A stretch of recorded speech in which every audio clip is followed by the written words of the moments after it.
সকল প্রশংসা, হামদুন মানে প্রশংসা, আর এর সাথে আলিফ আর লাম যখন অ্যাটাচ করে দেয়া হলো তখন প্রশংসার যত ধরন হতে পারে, যত আকসাম হতে পারে, যত প্যাটার্ন আর ডিজাইন হতে পারে, সব প্রশংসার একচ্ছত্র অধিপতি একজন। চিল্লায় বলেন তিনি কে? এই পৃথিবীতে আল্লাহর সবচেয়ে বেশি প্রশংসা করেছেন বিশ্বনবী মুহাম্মদ সাল্লাল্লাহু, আবার নিজেও প্রশংসিত। ওনার এক নাম আহমদ মানে যিনি সবচেয়ে প্রশংসা করে, আবার মুহাম্মদ মানে নিজেও প্রশংসিত। জান্নাতীদেরকে নিয়ে বিশ্বনবী যখন কিয়ামতের দিন বিচার শেষে জান্নাতের দরজায় যে কড়া নাড়বে, ওই দিন বিশ্বনবীর হাতে একটা পতাকা থাকবে। ওই পতাকার মধ্যে ওই শব্দটা লেখা, সূরাতুল ফাতিহার প্রথম শব্দ যেটা।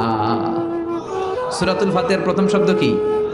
আলহামদু। বিশ্বনবীর হাতের পতাকায় ওইটা লেখা থাকবে, লিওয়াউল হামদ, প্রশংসার পতাকা। সুবহানাল্লাহ পড়বেন না?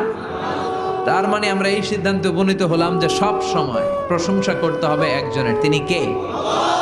আল্লাহ বললেন আলহামদু, আলহামদু লিল্লাহ, সব প্রশংসার মালিক হলেন আল্লাহ। কি সুন্দর নাম!